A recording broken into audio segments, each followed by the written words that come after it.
la réciprocité et l'équité en cherchant à valoriser des projets sur les deux espaces et justifiant d'un double impact en termes d'éducation au développement ou de renforcement de compétences.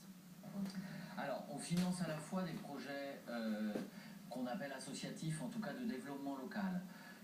Qu'il s'agisse de construire une école, un centre de santé communautaire, dans les zones d'origine des migrants, qui sont bien entendu en lien avec la décentralisation, mais qui vont demander un appui des migrants de l'extérieur de France, d'Italie, d'Espagne ou de la sous-région à travers des financements complémentaires et que nous aussi on va apporter en plus de cela. C'est également des projets de plus en plus tournés vers l'économique, des barrages hydro-agricoles, à augmenter la production de riz, de tomates, etc. dans les zones d'origine, grâce là encore aux migrants qui vont considérer que le développement de leur territoire d'origine, ça passe aussi par la création d'emplois, la création de richesses localement, pour que les populations locales puissent trouver des opportunités localement sans être obligées de se déplacer. Également, on appuie les entrepreneurs migrants, c'est-à-dire des gens de l'extérieur, des Maliens de l'extérieur qui veulent investir au Mali.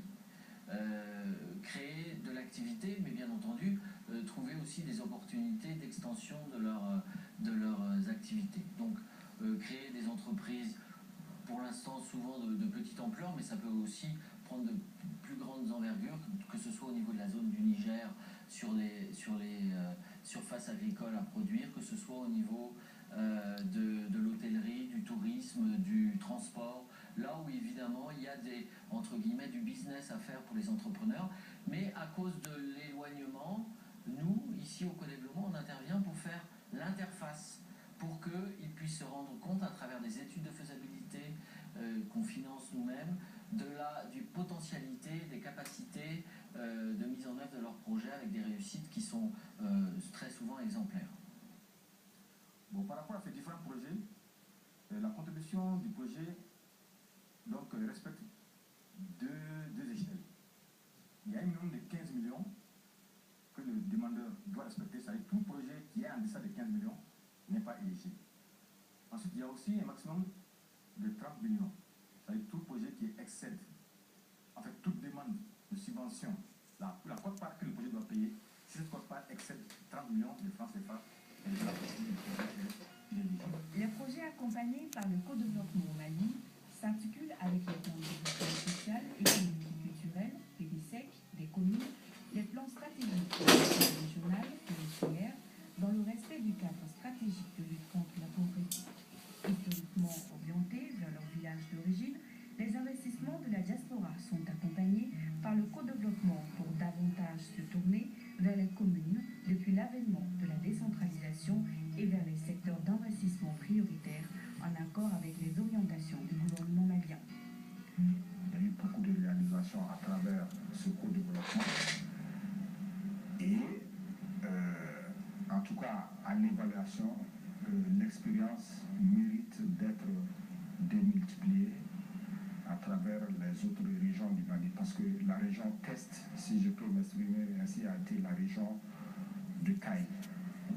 Maintenant, on connaît les résultats, il y a eu beaucoup de réalisations. Maintenant, il faut pouvoir étendre cette politique de co-développement aux autres régions.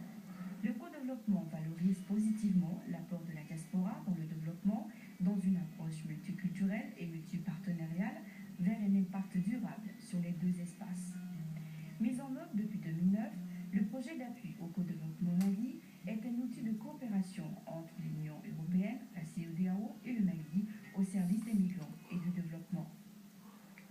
La vocation en tout cas du projet d'appui au développement, c'est de développer les zones d'origine des migrants.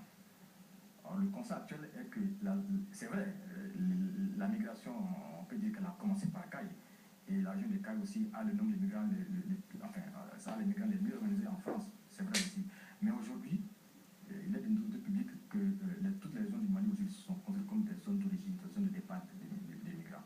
Donc nous pensons qu'elles sont également éligibles dans la dynamique de développement des zones d'origine des migrants.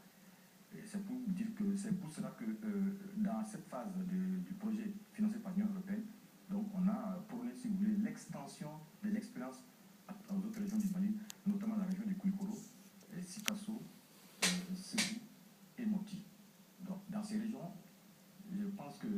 les collectivités.